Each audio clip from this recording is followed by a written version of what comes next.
Assalamualaikum warahmatullahi wabarakatuh.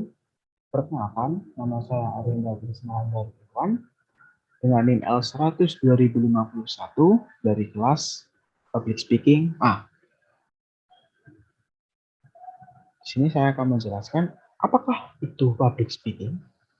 Public speaking adalah proses di mana seseorang menyampaikan suatu topik di khalayak ramai, dalam khalayak ramai atau sekelompok orang secara langsung. Kemudian, saya akan memberitahu kepada kalian apakah pentingnya public speaking itu. Public speaking memiliki hal-hal yang penting yang sangat banyak. Tapi salah satunya beberapa yang akan saya sampaikan itu yang pertama itu meningkatkan kepercayaan diri kalian, dan kemudian yang kedua itu ada meningkatkan pengetahuan, kemudian yang ketiga itu melatih skill berbicara. Kemudian terdapat hal-hal terdapat hal yang dipelajari di dalam public speaking. Yang pertama, itu ada teori public speaking, kemudian ada elemen vokal, kemudian ada praktik pidato, kemudian ada karakteristik public speaker, kemudian ada metode public speaking, dan yang terakhir ada teknik presentasi. Next, profesi apa sih yang dibutuhkan yang menggunakan kemampuan public speaking? Profesi yang membutuhkan kemampuan public speaking.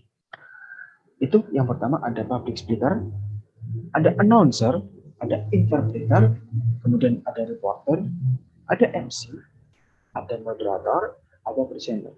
MC itu Master of Ceremony. Ke berapa? 1, 2, 3, 4, 5, 6, 7. Ke 7 profesi ini itu adalah salah satu beberapa profesi yang membutuhkan kemampuan public speaking.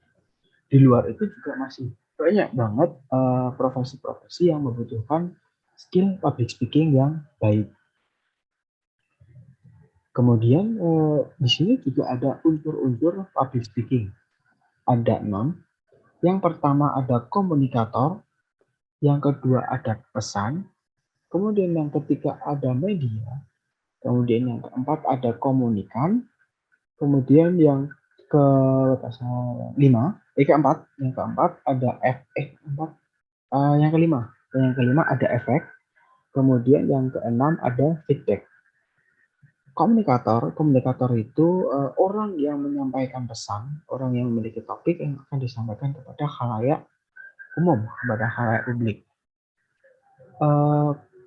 Orang tersebut memiliki di poin kedua ini yaitu pesan. Orang tersebut menyampaikan pesan, kemudian dilanjut ke poin ketiga media, yang berarti komunikator atau orang yang menyampaikan pesan melalui media, kemudian disampaikan kepada komunikan ke poin keempat, yaitu orang yang menerima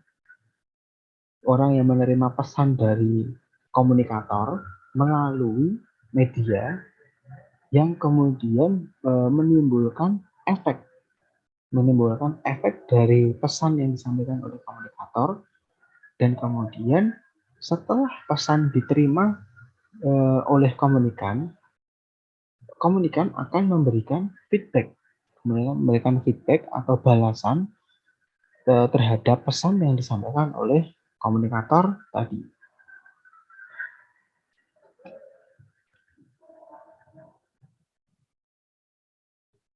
Kemudian ada gangguan dalam berkomunikasi.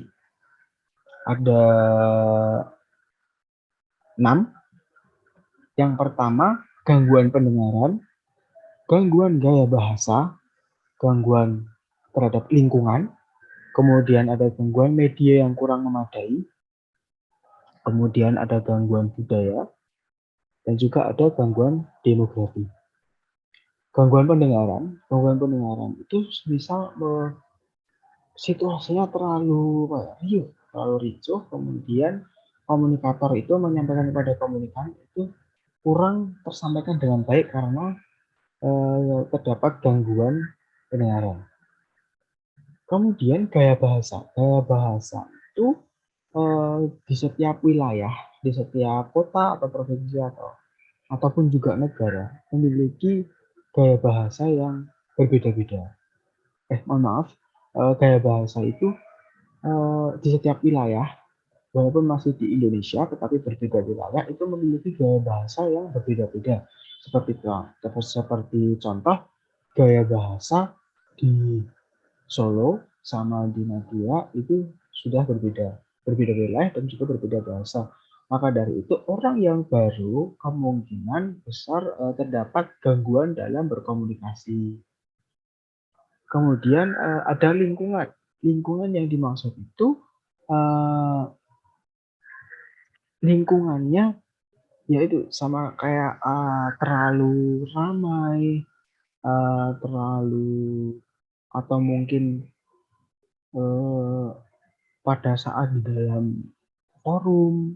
Jadi lingkungan yang tidak tepat atau kurang memadai sehingga terjadi gangguan dalam berkomunikasi.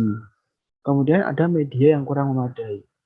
Tadi di unsur-unsur berkomunikasi ada salah satunya itu adanya media.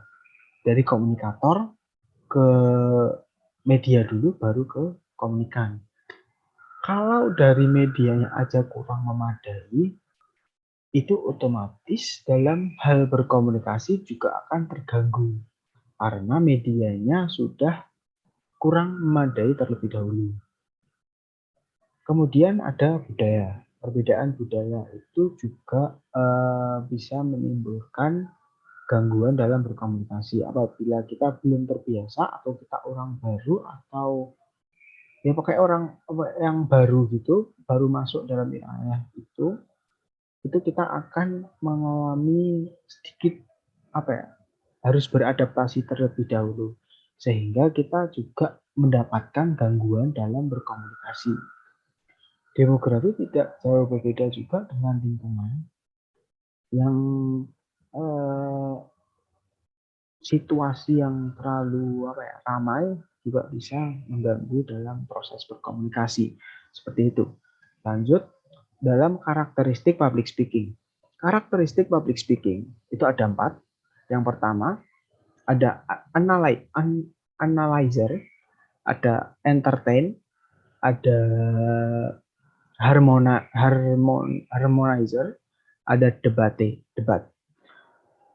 Analyzer itu orang yang dengan lancar dan matang terhadap materi yang dibawakannya.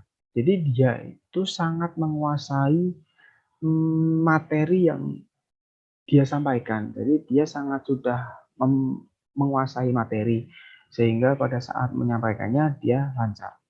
Kemudian ada harmonizer. Harmonizer itu ya mampu beradaptasi dengan audiensnya atau juga bisa mempersuasi lawan bicaranya. Jadi dia juga pada intinya dia menguasai menguasai medan, menguasai lingkungan sehingga dia juga bisa mempersuasi lawan bicaranya.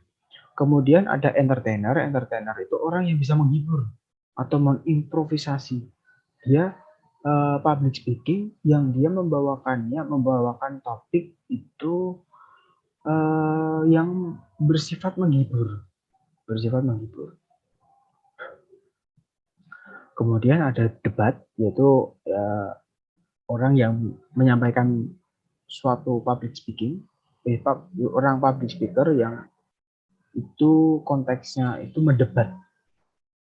Ya mendebat, jadi berkomunikasi tapi itu lebih ke arah debat. Contohnya dari analyzer itu kayak guru, dosen, pengajar apapun itu. Kemudian contoh dari entertainer itu stand up comedy atau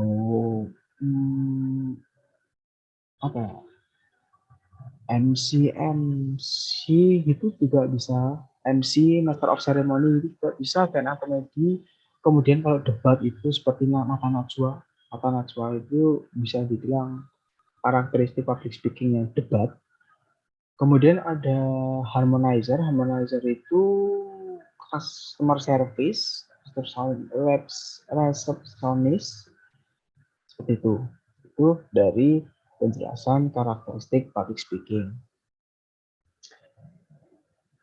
Kemudian ada elemen vokal public speaking.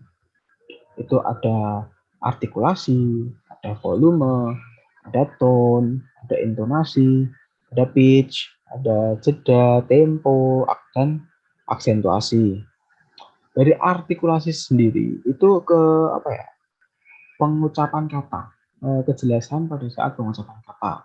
Sedangkan volume itu keras atau tidak pada saat kita mengucapkan kata atau kita pada saat kita bersuara. Kemudian kalau tone itu ke kecepatan berbicara. Mohon maaf, kalau tone itu apa? Pengemasan suara kita pada saat melakukan percakapan, melakukan public speaking. Kemudian intonasi itu panjang pendeknya suara kita. Kemudian pitch itu ada di tinggi rendah, kemudian tinggi rendah nada, tinggi rendah suara. Kemudian di jeda itu ya pause atau berhenti sejenak, seperti itu. Kemudian di tempo itu ada kayak apa ya? Tempo itu apa ya? Jarak atau durasi atau apa ya? Ya itu mungkin durasi ya, jarak, pembagian jarak antara satu kata ke kata yang lain, seperti itu dan seterusnya. Kemudian aksentuasi itu penekanan kata pada saat kita berbicara. Kemudian lanjut ke metode public speaking. Metode public speaking itu ada manuskrip, impromptu, memorita, dan ekstemporan. Manuskrip sendiri itu atau berdasarkan naskah, berdasarkan skrip. Jadi orang tersebut melakukan public speaking, melakukan penyampaian suatu topik yang berdasarkan skrip, berdasarkan naskah. Kemudian kalau impromptu itu spontan, dia mendadak. Jadi dia tiba-tiba disuruh melakukan public speaking, dia siap tanpa ada persiapan juga, itu dia sanggup karena dia bisa spontanitas dan biasanya dia juga pintar untuk berimprovisasi. Kemudian memoriter itu menghafal, jadi dia tipe yang kalau akan menyampaikan suatu topik, menyampaikan suatu percakapan, dia menghafalnya terlebih dahulu. Dia siap-siap, dia menghafalkan terlebih dahulu. Kemudian ekstemporan yaitu apa ya? Dia sudah sebelumnya dia sudah siap-siap, kemudian menyampaikan poin-poin. Dia menyampaikan poin-poinnya saja. Jadi seperti poin A, poin B, poin C, poin D, poin D, dan seterusnya seperti itu. Kemudian harapan setelah kita mempelajari public speaking. Harapan saya yaitu lebih mengetahui bagaimana cara saya menyampaikan pesan kepada khalayak publik dengan benar, dan juga saya menjadi tahu apa saja seperti gangguan pada saat penyampaian pesan, karakteristik, unsur-unsur, dan elemen vokal. Semoga harapan saya juga, semoga kedepannya ilmu yang saya dapatkan bisa saya implementasikan dengan baik dan benar di kedepannya. Seperti itu penjelasan dari saya. Terima kasih atas waktunya. Mohon maaf apabila ada kesalahan kata. Terima kasih. Wassalamualaikum warahmatullahi wabarakatuh.